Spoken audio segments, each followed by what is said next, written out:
Hello दोस्तों, हमारे इस यूट्यूब चैनल में आपका बहुत बहुत स्वागत है। और जैसे कि आप स्क्रीन पे देख पा रहे हैं, ये हमारा 11वां नंबर का वीडियो है। इस वीडियो में आज हम सीखेंगे types of deploying the vCenter server appliance क्या है। तो हम वी सेंटर सर्वर अप्लायंस को किस तरीके से या कितने प्रकार से डिप्लॉय कर सकते हैं वो इस वीडियो में मैं आपको सिखाऊंगा। और ये अगर आपको वीडियो इन्फॉर्मेटिव लगता है तो आपको मालूम है, आपको चैनल को सब्सक्राइब करना है, लाइक करना है, कमेंट करना है।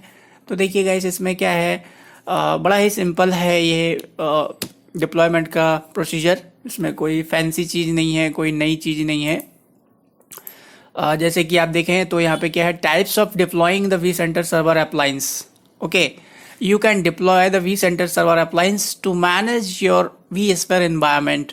तो वी स्फीयर एनवायरनमेंट का मतलब क्या हुआ? VSphere is nothing but it is a platform for virtualization. Okay, for virtualization. तो इस इन्वायरमेंट को अगर हमको सेंट्रली मैनेज करना है, मॉनिटर करना है, तो हम भी सेंटर सर्वर का इस्तेमाल करते हैं, इसमें कोई डाउट नहीं है। तो उसको इंस्टॉल करना है, उसको डिप्लॉय करना है, तो किस तरीके से कर सकते हैं? तो देखिए, कुछ चीज़ें यहाँ पे, you can deploy the vCenter server appliance on a ESXi host 6.5 और लेटर 6.7 पे भी आप इसको ESXi होस्ट यूज़ कर सकते हैं, और ESXi होस्ट के ऊपर आप वी सेंटर को डिप्लॉय कर सकते हैं। और इसके बाद में देखिए, और एन ESXi होस्ट और DRS cluster from the inventory. तो सिंपल है, आप इसको 6.7 6.5 के ESXi होस्ट पे इसको डिप्लॉय कर सकते हैं। तो और दूसरी इसके बाद में, the vCenter server installer contains executable files both for GUI and CLI mode. तो जो हमारे पास जो सेटअप रहता है, अभी देखिए मैंने यहाँ पे ESXi होस्ट तो नहीं, लेकिन इसकी इमेज डाउनलोड करी है वी सेंटर सर्वर की। तो यहाँ पे पेन ड्राइव था मेरे पास।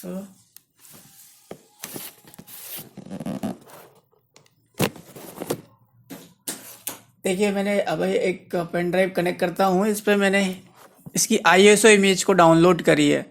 तो जो इसकी ISO इमेज है, ये कनेक्ट नहीं हुई।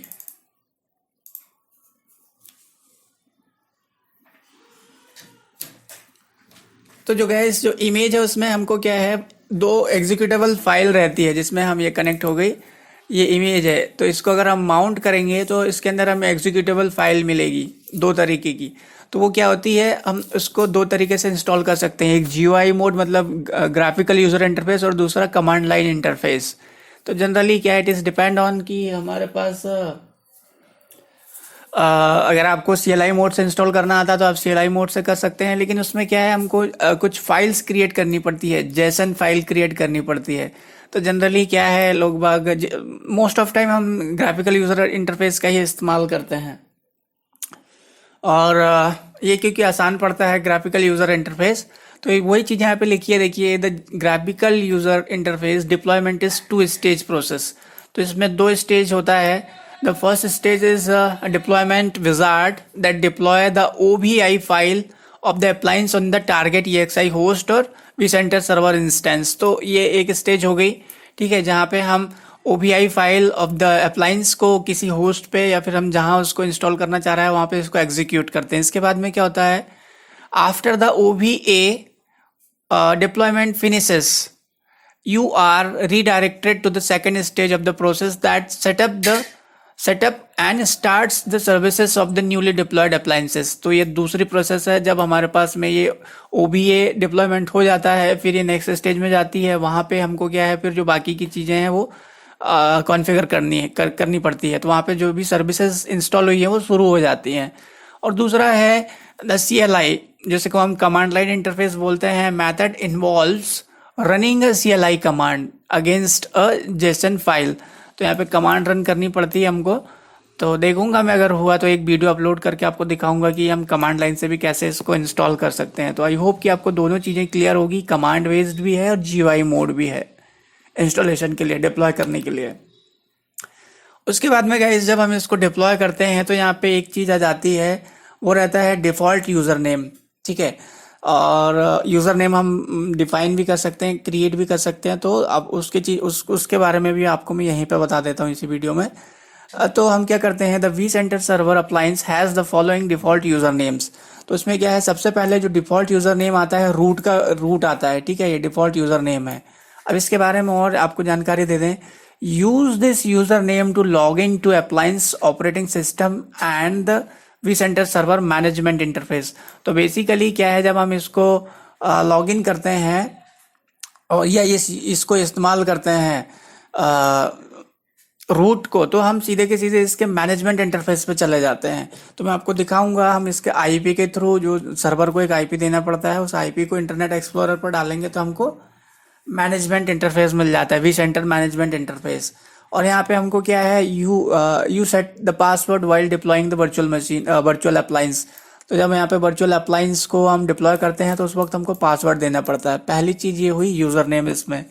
दूसरी चीज़ इसके बाद में क्या है, एक और, वहाँ पे हम जब डोमेन क्रिएट करना चाहें तो वहाँ पे इस तरीके की कंडीशन आ जाती है यूज़र नेम में, जो एडमिनिस्ट्रेटर तो यूज़र नेम रहेगा और यहाँ पे हमारा डोमेन नेम आ जाता है, योर डोमेन नेम। अगर हम कोई डोमेन क्रिएट कर रहे हैं, जैसे कोई एक्टिव डायरेक्टरी है मेरे पास, लाइक abcd.com कुछ करके, तो वो वाला डोमेन यहाँ पे आ जाता है। और इसके बाद में क्या होता है, use this user name for vCenter single sign on login. तो हम इसको फिर सिंगल साइन ऑन लॉगिन के लिए भी इस्तेमाल कर सकते हैं, ये वाला यूज़र नेम।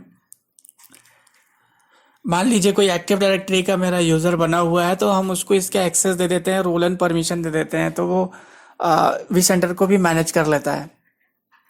और इसमें भी फिर क्या है, you set the password while creating the vCenter single sign-on domain. You create the vCenter single sign-on domain during the deployment of vCenter appliance in a new vCenter single sign-on domain.